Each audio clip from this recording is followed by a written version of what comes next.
مريح تنهدى يا صاحي كي تستريح معزز ناظرین گرامی، کہ آپ جانتے ہیں کہ ایک وقت ایسا تھا جب ٹیکنالوجی کا زمانہ نہیں تھا۔ مریض جب بیمار ہوتا ڈاکٹر کے پاس جاتا تو اسے ڈاکٹر کسی بھی لیب میں بیماری کی تشخیص کے لیے نہیں بھیجا کرتے تھے۔ اس زمانے میں ڈاکٹر تو نہیں تھے، لیکن حکیم صاحبان تھے جن کے ساتھ علم طب وافر مقدار میں موجود تھا۔ مریض کے ہاتھ پر ہاتھ رکھتے، نبض دیکھتے اور مرض بھی ان کو سمجھ میں آ جاتا اور اس کا علاج بھی اسی وقت کرتے تھے۔ ایسا ہی ایک حکیم سلیمان ایک معروف ہندوستانی حکیم تھا۔ ایک دفعہ ایک مریض اس کے پاس لایا گیا۔ حکیم سلیمان نے اپنے معمول کے مطابق مریض کے نبض پہ ہاتھ رکھا اور یہ کہنے لگا کہ بھئی یہ ایسا مریض ہے کہ یہ کبھی بھی ٹھیک نہیں ہو سکے گا اور یہ صرف چند ہی دنوں کا مہمان ہے۔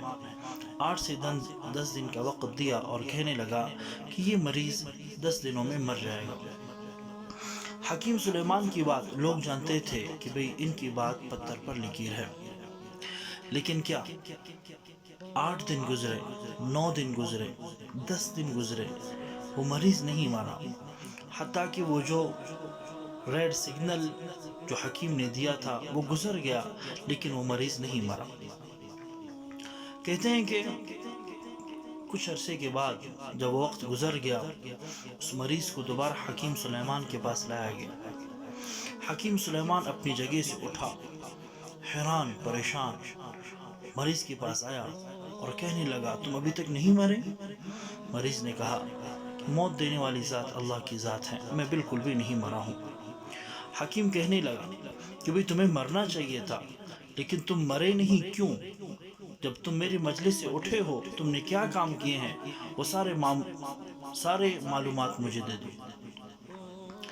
مریض کہنے لگا ڈاکٹر صاحب، حکیم صاحب، آپ نے جب مجھے کہا کہ میں زندہ نہیں رہ سکتا تو میں نے اپنے بستر مرگ کو چھوڑا اور یہ سوچا کہ بھئی اتنے عرصے تک میں نے پرہیز کھانا کھایا ہے، میری زبان ایک اچھے کھانے کے لیے، اچھے ذائقے کے لیے ترس گئی ہے۔ چنانچہ میں بھی اٹھا اور دہلی کی گلیوں سے گزرتا ہوا ان چوراہے میں جو کباب فروش بیٹھے ہوئے ہیں میں ان کے پاس گیا اور میں نے گوشت طلب کیا۔ میں نے جب تھوڑا گوشت کھایا تو میں نے اندر سے یہ محسوس کیا کہ کھانا مجھے بڑا ہی اچھا لگ رہا ہے۔ چنانچہ میں نے کھایا اور کھاتا گیا، یہاں تک کہ 1 کلو پورا میں گوشت کھا چکا۔ اور وہ دن ہے اور آج کا دن ہے، میری طبیعت بحال ہوتی گئی ہے، میں کبھی بھی اپنے مرض کی شکایت نہیں کر رہا ہوں۔ حکیم کہنے لگا کہ بھئی پولیس کو بلاؤ۔ لوگ حیران ہوئے کہ بھئی مریض کے اس مرض کے اس واقعے کے ساتھ پولیس کا کیا تعلق ہے، لیکن چونکہ حکیم کی بات تھی پولیس بلایا گیا اور حکیم پولیس کو لے کر کے اس مریض کو ساتھ لیا کہ تم نے جس گوشت فروش سے گوشت کھایا ہے آپ ہمیں وہاں تک لے کے جائیں۔ وہ جب وہاں گئے تو حکیم نے کہا کہ بھئی اس کو گرفتار کر لو، یہ انسانوں کا گوشت فروخت کر رہا ہے۔ پولیس ہکا بکا رہا، کہنے لگا حکیم صاحب یہ انسانوں کا گوشت فروخت کر رہا ہے، آپ کو کیسے پتہ چلا؟ تو حکیم کہنے لگا کہ یہ جو مریض ہے جب میرے سامنے لایا گیا میں نے اس کے مرض کی تشخیص کی، میں نے دیکھا کہ اس کی مرض کا علاج سوائے انسانی گوشت کے اور کچھ بھی نہیں ہے، اور میں اس کے لیے انسان کے گوشت کا بندوبست نہیں کر سکتا تھا، اس لیے میں نے اس مریض کو لاعلاج قرار دیا۔ لیکن چونکہ اللہ کی طرف سے اس کی زندگی لکھی ہوئی تھی، اس کے لیے ایک ذریعہ اور سبب بنا اور یہ شخص آیا اور اس نے اس کا گوشت کھایا، یہاں سے گوشت کھایا اور یہ گوشت انسانوں کا گوشت تھا، لہٰذا اس کو شفا مل چکی ہے۔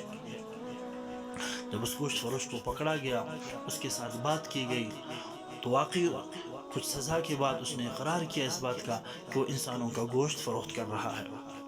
تو زون ٹی وی کے معزز ناظرین کرام، آپ بھی اگر اپنے مرض سے لاعلاج ہو چکے ہیں یا آپ کو ڈاکٹر نے علاج کر دیا ہے یا آپ کسی مرض میں مبتلا ہے تو پریشان نہ ہو، آپ بھی اللہ کی طرف، اللہ کے سامنے سر سجود ہو کر اللہ سے مانگتے رہیں، انشاءاللہ آپ کے مرض کی بھی تشخیص ہوگی، اور اللہ پاک آپ کے لیے بھی اور آپ کے صحت یابی کے لیے بھی کوئی نہ کوئی راستہ تلاش کریں گے۔